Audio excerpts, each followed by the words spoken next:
Ahí está nuestro WhatsApp 0974-700-600. Bueno, tenemos el arribo de un gran profesional del mundo económico. Él fue senador, está en la política hace más de 20 años, 22 años, tiene 41 años, es un chico joven, muy respetado, padre de familia, por supuesto. Fue senador, ya dije, ¿verdad? Y ahora es presidente del partido Patria Querida. Recientemente asumió como presidente. Él se siente presidente. Él preside. Y alguna vez será presidente de la República también. Stefan Rasmussen. Vigets, ¿cómo te va? ¿Qué tal, Bruno? Bueno, un placer estar contigo, con toda la audiencia, la teleaudiencia. Un gusto poder saludarles. ¿Vos pensaste que alguna vez podrías llegar a elevarte más todavía? Y cada paso, cada peldaño va en aumento, digamos. Ahora acá yo creo que hay que tomar paso a paso. La verdad que nunca me imaginé ser senador nacional. ¿Nunca? No estaba dentro. Yo vengo, como bien decía, del mundo corporativo. Bueno, de profesión soy economista, administrador de empresas, tengo un masterado en administración de empresas.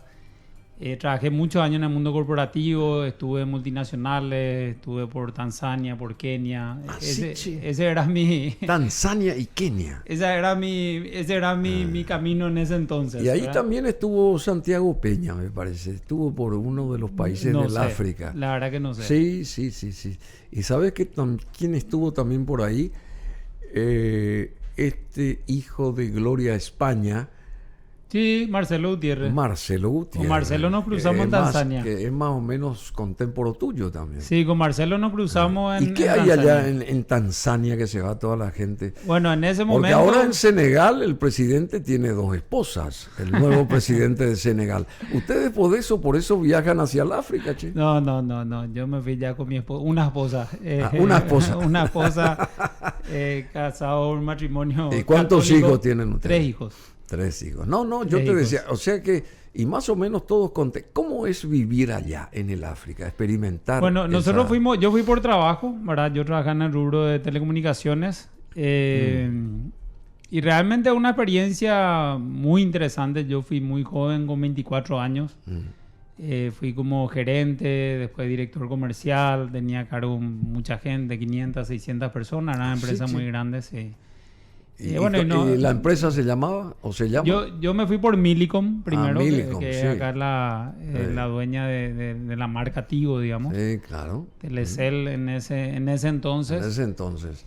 Y después fui a Kenia, una empresa árabe de capital saudí, con sede en Bahrein. ¿Y cómo es esa experiencia de trabajar para árabes, digamos? Es muy interesante. Ejecutivos árabes. Sí, es muy interesante, realmente otra cultura. Pero vos te destacaste porque eras rubio, con ojos verdes o azules, y llamaba la atención allá versus el oleaje medio petrolero que hay allá. No, bueno, obviamente el 90 y tanto % de la población es población de piel negra, digamos. Y ¿no? por eso te decía. Sí, bueno, y había... ¿Automáticamente tenés eso a tu favor o te jugaba en contra eso? Y para relacionarte, a ver, nosotros teníamos mucha relación con todo, primero con los empleados, después con los clientes y demás, y obviamente te veían diferente, ¿verdad? ¿Y diferente positivamente o no tanto? No tanto, en la primera impresión no tanto, pero después cuando uno comenzaba a compartir y demás, realmente pasamos muy bien, nos hicimos grandes amigos africanos, tanzanos y después kenianos. Y realmente fue una experiencia muy interesante y culturalmente, por más que valga las distancias, digamos, también son países en desarrollo como en Paraguay, cierto, claro, que bastante menos desarrollados que Paraguay. Pero entonces la gente, digamos, y el trato y demás era bastante amigable y de familias muy numerosas, ¿verdad? 7, 8 hijos. Y sí habían muchas necesidades, ¿verdad? Sobre todo de servicios públicos, salud, sobre todo, ¿verdad? Hay mucha malaria hacia la zona y otras enfermedades, pero realmente pasamos muy bien. Fue una experiencia muy, muy, muy interesante. ¿Y cuánto tiempo estuviste por ahí? En total estuve 3 años. 3 años, bueno, 3 mucho años. tiempo, 3 años. Sí, estuvimos 3 años y bueno. ¿Y qué es lo que más te gustó, volver. amén de la parte profesional, digamos? ¿Qué es lo que más te llamó la atención de convivir en un continente, en ese continente negro y muy distante de tu tierra, digamos? Bueno, realmente la gente era muy, muy amigable, muy social y también los paisajes, ¿verdad? Son muy lindos, ¿verdad? Los paisajes. Sí, yo viví en Dar es Salaam, que es la capital de Tanzania. ¿Cómo se llama? Dar es Salaam. Dar es al Salam. Tiene un nombre árabe, ¿verdad? Porque tiene mucha influencia árabe. Se habla un idioma que es una mezcla árabe que es suajili. En todo lo que es... ¿Y aprendiste vos algo de árabe? Algunas pocas palabras. ¿Y qué población tiene esa ciudad?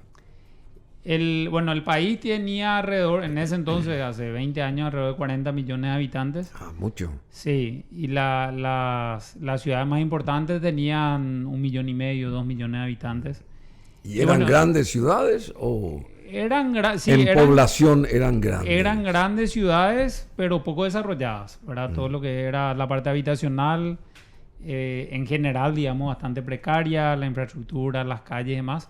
Bueno, y te decía, Dar es Salaam está sobre el Océano Índico, entonces, evidentemente una maravilla era muy lindo. ¿verdad? Y frente a Dar es Salaam hay una isla muy famosa que es Zanzíbar. De donde nació Freddie Mercury. Claro. Ah, sí, frente, claro. Ahí cruzaba en ferry, digamos, hay una isla de playas también muy lindas que es Zanzíbar y bueno, está ahí la casa de Freddie Mercury. ¿Y vos estuviste por ahí? Estuvimos, sí, varias veces. ¿Y se escuchaba la música allá de Freddie Mercury? ¿Se hablaba de Freddie Mercury? Allá hay mucha influencia inglesa, ¿verdad? Como fueron colonias inglesas, toda la parte del East Africa, digamos, el África del Este.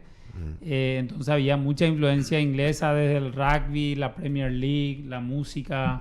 ¿Vos no jugaste rugby? Creo que sí. Jugué rugby acá en Paraguay, sí. Sí, no, ya sé. Hace muchos años de joven, sí. Bueno, interesante. Stefan Rasmussen con nosotros, presidente nuevo, Nobel, presidente de Patria Querida. ¿La primera vez? La primera vez. Como presidente de este partido político. Fue senador. ¿Cuántos años? ¿Un periodo? Un periodo, 5 años. De hecho, entré con la edad mínima que es 35 años. ¿Y no extrañás vos ahí el Parlamento? Realmente, como sigo en política, pensé que iba a extrañar más. ¿Ah, sí? Realmente no extraño mucho, sigo en contacto, haciendo seguimiento obviamente a todos los temas políticos. Bueno, obviamente estoy en la conducción ejecutiva del Partido Patria Querida en mi carácter de tesorero los últimos 5 años y ahora me toca presidir el partido, la conducción nacional del Partido Patria Querida.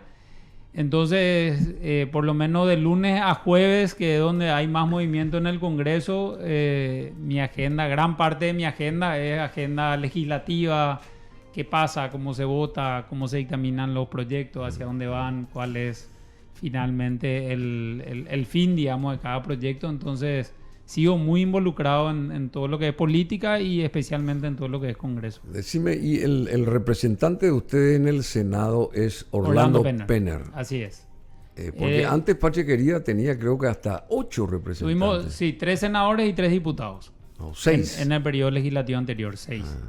Y ahora tenemos una diputada que es Rocío Vallejo, que entró por Capital. Sí, claro, Rocío, ¿cómo me iba a olvidar? Rocío y Orlando, que entró como senador nacional a nivel nacional, digamos. Sí. Decime, y esto de la disminución de representantes ahí, no solamente refiriéndome a Patria Querida, sino a otros partidos. El caso del UNACE creo que desapareció, la izquierda también desapareció prácticamente. Digamos, ustedes conformaban la concertación. ¿Qué pasó mirando a través del retrovisor? ¿Qué realmente pasó ahí? ¿Por qué en vez de sumar o de multiplicar, porque todos estaban con las ganas de unidad, digamos, de hacer un trabajo en conjunto y ese tipo de cosas, pero en vez de ir hacia ese lado del camino, fueron al lado contrario numéricamente, y fruto de ello es la no participación en este periodo de Stefan Rasmussen en el Parlamento, digamos, porque perfectamente vos podías continuar, porque tenías todas las preseas para eso, ¿verdad? Y por un puñado de votos no pudiste acceder a una banca, digamos, a un curul. Despojate de tu cargo de presidente, un análisis general, digamos, sucinto. ¿Por qué hubo esa disminución de acciones, si se quiere, en el terreno económico, en vez de tener una sumatoria mucho más amplia? ¿A qué se debió esto? Bueno, a ver, yo creo que hay muchos aprendizajes, digamos, ¿verdad? La política es una ciencia social, si quieres llamar de una manera. Y siempre hay coyunturas muy diferentes, ¿verdad? Evidentemente yo creo que hay aprendizajes que tenemos que tomar claramente. Uno de ellos es que el electorado busca propuestas en positivo y soluciones a su vida en el día a día, y no simplemente la guerra entre políticos, que sinceramente poco a nadie le importa. Porque ellos creen que el mundo pasa por ellos. Exactamente, cuando uno está ahí en el poder cree lamentablemente, pero es una realidad para ciertos personajes. Entonces, yo creo que ese es un aprendizaje importante, ¿verdad? Uno tiene que trabajar mucho más cerca de la gente y hablar no solamente de los problemas de la gente, sino dar propuestas de soluciones, ¿verdad? Y también yo creo que quedó un poco comprobado que esta guerra del anti esto, anti lo otro, solamente tampoco funciona, digamos, ¿verdad?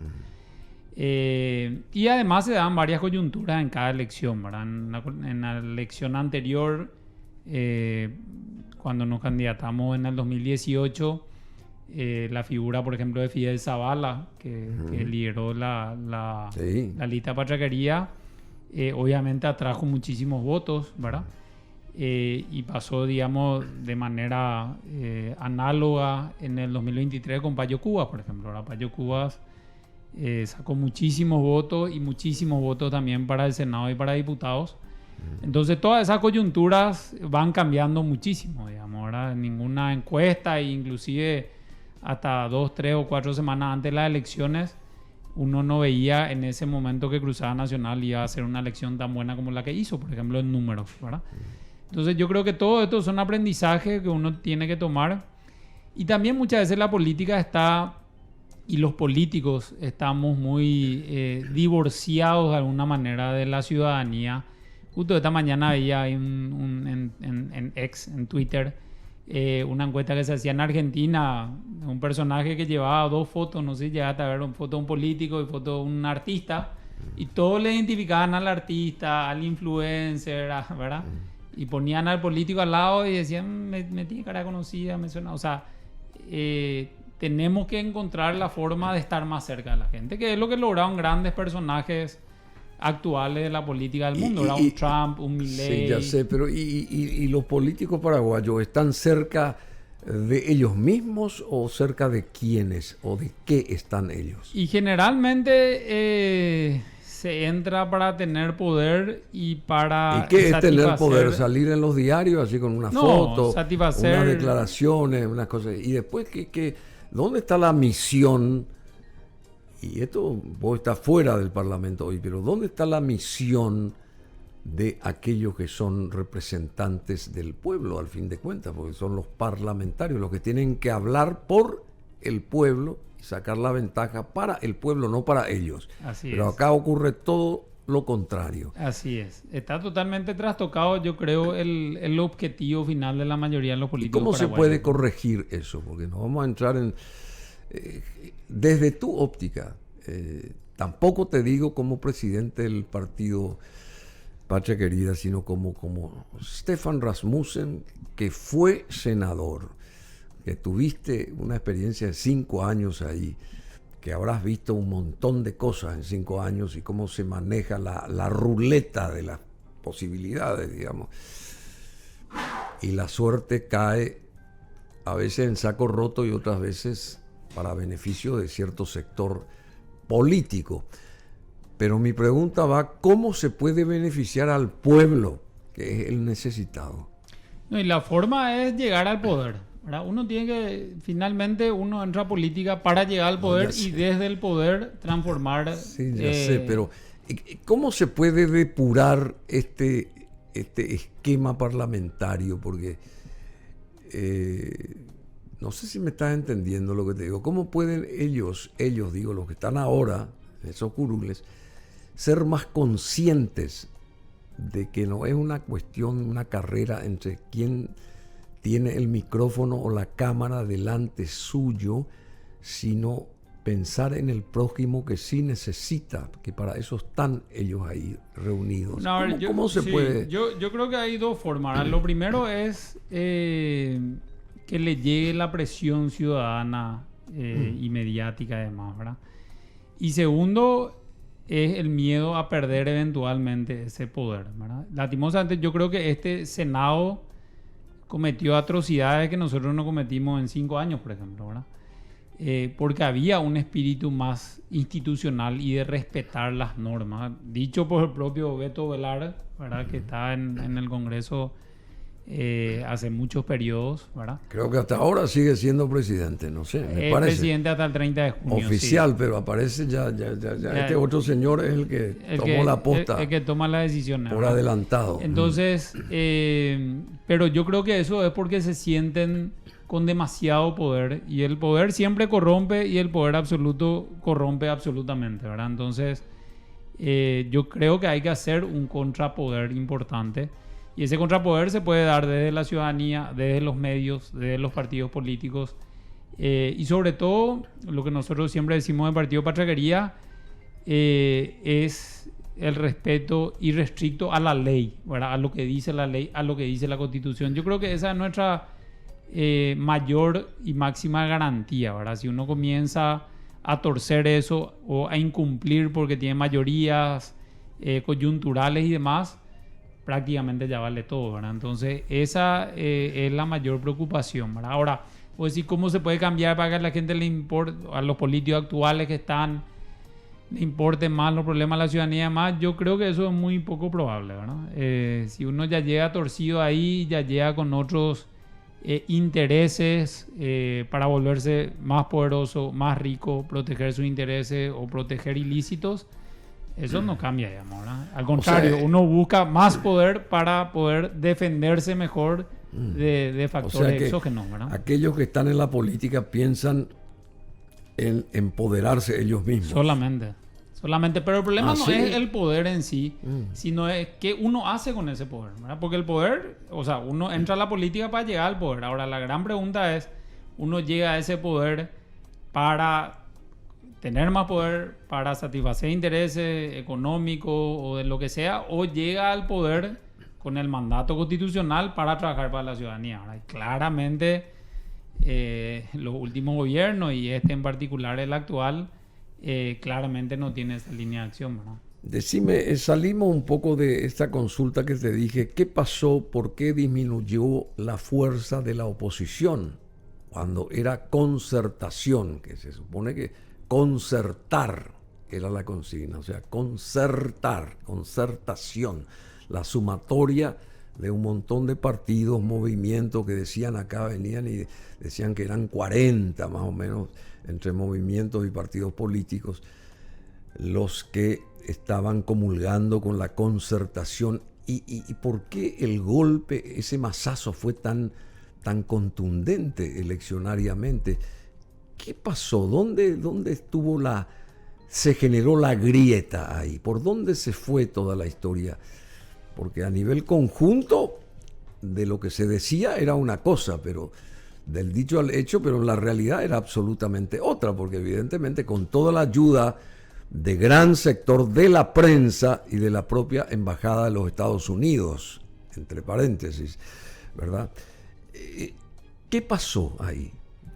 ¿No hubo un líder capaz de aglutinar a toda esa fuerza que estaba concertada, digamos? No, yo creo que no se transmitió claramente un mensaje que, a ver, los medios o la embajada y demás son actores, pero claramente, y con el ejemplo del año pasado, no te hacen ganar elecciones, digamos, ¿verdad? Y eso hay que entenderlo muy bien, ¿verdad? Pero mirá que tuvieron mucha manija, ¿eh? Se automanijearon. Igual se perdió enorme, ¿verdad? Entonces, claro, pues, justamente, ¿verdad? Eso voy, pues. Y muchas veces también en política siempre se dice que el candidato es el mensaje, digamos. Claro. Entonces, evidentemente, el candidato que ganó la concertación, porque se hizo unas elecciones previas internas, ¿verdad? Obviamente no supo transmitir el mensaje a la ciudadanía. Que finalmente la ciudadanía, como decía, lo que busca es un mensaje de que va a llegar al poder para ayudarle o para solucionarle problemas y sobre todo para darle esperanza, ¿verdad? Entonces ese mensaje nos llegó desde la concertación claramente, ¿verdad? Y eso tenemos que obviamente aprender. Ahora me preguntabas antes fuera de micrófono, ¿verdad? Sí, sí. El tema cómo sigue esto, digamos, ¿verdad? Y nosotros Y a partir de ahora, desde el Partido Patriarquería siempre fuimos de espíritu concertacionista, digamos, ¿verdad? O sea, nosotros entendemos que la forma de llegar al poder va a ser conversando con todo, con ciertas reglas. De hecho, Pedro Faúl en su momento y Patriarquería fue uno de los principales articuladores de la Alianza Patriótica para el Cambio que le llevó a Lugo al poder. Pero después hubo una grieta, como decís, en el medio porque no se cumplieron digamos, acuerdos que se deberían haber cumplido. Entonces Patriarquería se separó porque decía, bueno, si ya no podemos cumplir acuerdos en la previa, este gobierno va a ser un desastre, ¿verdad? Pero el espíritu siempre estuvo nuevamente ahora en el 2023 y ya también comienzan las conversaciones en el grupo de la oposición. Te comentaba también fuera de aire que ya hablé con varios referentes de la oposición para comenzar a conversar, ¿verdad? Pero fuera del anti-Colorado, el anti-Carte o el contrapoder que te decía que hay que hacerlo, hay que llevar una propuesta a la ciudadanía, ¿verdad? Decime, y en este tu afán de unidad, porque el espíritu es unirse, ¿verdad? Vos no podés estirar de vuelta al propio seno de Patria Querida a gente que sí estuvo desde el inicio, el caso del mismo Pedro Faúl, por ejemplo, porque sí, él como que se descorazonó, porque él se entregó plenamente al partido que lo fundó, así como vos estuviste también fundacionalmente, ¿verdad? Así es. En el inicio, desde el arranque, pero hay mucha gente como que se vio, digamos, como neutralizada o qué sé yo, sin ganas de continuar, desmoralizada sería la palabra. Esa gente quedó desmoralizada. Y en este afán de renovación, porque vos presidís un partido y estás con fuerza, se te nota, vos no podés de vuelta atraerlo a Pedro, por lo menos y a través de Pedro, otros referentes que se fueron, ¿cómo se llama? Sí, se salieron de la cuestión medular de Patria Querida, pero que pueden ser grandes referentes de vuelta para reimpulsar esto y con ese reimpulso unir fuerzas con las otras banderías políticas y realmente conformar una concertación con todas las garantías, habiendo tenido de ejemplo lo perdidoso de Efraín Alegre, porque hay que decir algo. El fracaso de la concertación fue Efraín Alegre, que fue su líder. Hay que reorquestar la concertación con ese espíritu que vos individualmente o tu partido están imprimiendo, sumando otros esfuerzos similares y hacer realmente mucho más, digamos, gravitante ese fortalecimiento, ¿verdad? Y ubicar al frente, como bien dijiste, el representante, ¿cómo dijiste recién? El candidato del mensaje. Claro, el candidato del mensaje, que sea un candidato ejemplar y que aglutine, no que divida a nada. Sí, bueno, con relación a los fundadores de Patriarquería, siempre estuvieron muy cerca, pero especialmente en las últimas elecciones estuvieron más cerca, digamos, hace como un año y medio, que participan activamente. Bueno, Michel Carrizosa, de hecho, fue presidente del partido hasta hace unos años, sigue participando activamente en la conducción ejecutiva. Con Pedro nos reunimos periódicamente también, ¿verdad? A hablar, y participa también de jornadas. Ahora tenemos conducción nacional, después tenemos una asamblea, y todos los fundadores están bastante activos realmente. Pero ¿verdad? hay un pecado, al parecer, de Patria Querida. ¿En qué sentido? Que es un partido muy clasista. Se lo ve muy clasista. ¿Cómo sí. se puede hacer que no se lo vea tan clasista? Bueno, y eso muchas veces es o sea, obviamente es No, un gran, hay que es un gran trabajar en desafío, eso. ¿verdad? Hay que trabajar en eso. Porque así van a tener muchos más, van a copiar más adherentes. Sí, pero independientemente a la percepción que pueda haber o no, uno en política se tiene que hacer conocido, digamos, ¿verdad? O sea, tiene que llegar a la gente Con independientemente. todo el respeto del mundo, ¿eh? Con todo el respeto, porque todos son amigos míos. Sí, de no, hace 50 no lo tomo, años, de 60 años atrás. No lo tomo como ninguna Bueno, ofensa. pero te ¿verdad? quiero decir mucho nomás menos, que ¿verdad? hay que también mirarse en el espejo. Totalmente, de hecho, y también definir. Porque vos la alguna vez estrategia. vas a querer ser presidente del Paraguay, por ejemplo. Vos tenés toda la formatura, toda la formación, todos los valores, todo el aspecto desde acá y toda esa experiencia que tenés, como para alguna vez gracias por los constituirte conceptos. el presidente del país. Pero te vas a mirar ante un espejo. ¿Cómo puedo mejorar? ¿Cómo le puedo caer bien conscientemente a tal cual, y a doña Juana, a don Pedro, a esto, lo otro? ¿Cómo yo puedo, no soy el dólar, pero puedo caer bien a mayor cantidad de gente? Ese tipo de examen tienen que hacerse ustedes. Sí, constantemente. Y también yo creo que tenemos que trabajar sobre las fortalezas que tenemos, ¿verdad? Nosotros tenemos grandes fortalezas en grandes urbes, digamos, en Asunción, en Encarnación. Sí, en el Ciudad caso del Este. del éxito de Luis It, que es vicepresidente de Patria Vicepresidente Querida primero. y preside la intendencia allá de Encarnación, que es un ejemplo. Encarnación, una ciudad fabulosa, bien cuidada, bien organizada. Y bueno, toda esa región de Itapúa merece toda nuestra atención. Pero, y toda ahí está el ejemplo que yo creo que es muy claro, ¿verdad? Concreto, de llegar al poder para trabajar, en este caso por la ciudad, por ejemplo, de Encarnación, ¿verdad?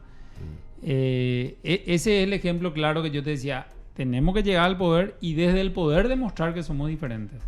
Porque el testimonio, el testimonial y la palabra hablar y demás, realmente cae en saco roto, digamos, ¿verdad? O sea, cualquiera Qué puede bueno decir y sería, demás, ¿verdad? qué bueno sería emularlo en Encarnación, acá en Asunción. Totalmente. Por Por eso en decía, Asunción, hacer tenemos lo mismo. tenemos que focalizar en nuestras fortalezas también, ¿verdad? Probablemente estemos, digamos, en percepción más lejos de gran parte de la ciudadanía y muchas veces del interior y demás.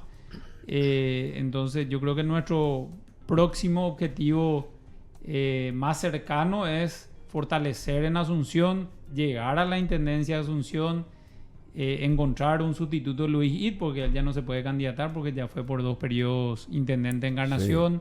Buscar alternativas también en Ciudad del Este, que en su momento el equipo de campaña de Miguel Prieto fue el equipo de Patria Querida, liderado en ese entonces por mi colega ex senadora de Patria Querida, Nania Rúa, ¿verdad? Entonces ese fue el equipo que en gran parte le llevó a Miguel Prieto a la intendencia. Entonces ahí también hay mucha digamos fortaleza del partido Patria Querida. Entonces focalizar en la fortaleza y después también ver y hacer autocrítica, obviamente, y ver cómo podemos mejorar en otros aspectos, ¿verdad? Vos fuiste viceministro también de Reducción de Pobreza y Desarrollo Social, y después renunciaste. Renuncié cuando se dio el tema de la enmienda constitucional de marzo del 2017. Que se comenzó a empujar. Yo no me sentí, digamos, cómodo con esa situación política, que nada tenía que ver con mi cargo directamente, pero indirectamente yo no me sentía cómodo con te esa... afectó, digamos. Bueno, se redujo la pobreza porque salieron con bombos y platillos hoy los de esta administración a decir que es más de 157,000 pobres dejaron de ser pobres, digamos, una cosa así. Y vos manejás muy bien el terreno económico-financiero. ¿Cómo se testa esto? ¿Cómo se sabe realmente si se disminuyó y en esa cantidad la pobreza en Paraguay? Yo creo que esos son números muy fríos y muy volátiles, ¿verdad? Yo creo que la pobreza se va a disminuir de manera estructural una vez que haya una estrategia mucho más dirigida hacia lo que es la protección social, ¿verdad? En vivienda, en alimentación, en salud, en educación. Y no vemos ni el gobierno anterior, ni este gobierno empezando, no vemos que realmente haya una estrategia para que haya un cambio estructural, ¿verdad? Entonces, los números te pueden decir una cosa un año, al año siguiente pueden subir otra vez, bajar un poco, subir un poco, pero sí la mayor cantidad de esas familias, de esas personas, sí en una zona de vulnerabilidad muy importante, ¿verdad? Entonces, hay que armar una estrategia implementar de protección social muy fuerte, muy sólida para que realmente haya una disminución estructural de la pobreza. Bueno, querido Stefan Rasmussen, muchísimas gracias. Tiene que venir otro invitado, pero yo no sé si ya se retiró o está todavía acá, así que pedimos dispensa porque nos pasamos un ratito con Stefan Rasmussen en beneficio de todo, porque es una persona que la conocemos, a quien conocemos a toda su familia desde hace mucho tiempo y sabemos la calidad de gente también, porque eso tiene mucho que ver para esto. Crear conciencia a través de gente que piensa y que siente. Y hay que saber, yo creo que los políticos que tienen que estar manejando la suerte del país tienen que provenir ya de tener una suerte de experiencia con un respaldo económico, digamos, porque están aquellos que solamente y secamente suben a la política para nutrirse de los intereses para ser el futuro millonario. Y yo creo que por ahí también hay que analizar esta historia. Me parece que es más fácil que alguien de familia pudiente con buenas intenciones llegue a un sitial y no se va a ver obnubilado por solamente sacar ventajas monetarias o robar en porcentaje a su favor y descuidar la misión que tiene esa persona de pensar en los demás, que por eso están ahí, ¿verdad? O por eso fueron elegidos. Esa también es una historia que después de tantos achaques y golpes habría que analizarla, ¿verdad? Entonces es mejor tener un grupo de gente pudiente que piense a favor de la gente necesitada. Yo creo que por ahí viene la onda también. Entonces ese grupo de gente pudiente no es que va a pensar en robar más, sino como ya tiene mucho, va a pensar en los otros. Yo creo que esa es una política que se debería de debatir también. No sé, es una sugerencia que se me ocurre ahora simplemente. Bueno, Stefan Rasmussen, muchas gracias. Gracias, Bruno, por la invitación. Un gusto poder compartir con usted. Y bueno, ahora se vienen nuevos desafíos. Y muchos éxitos en tu presidencia.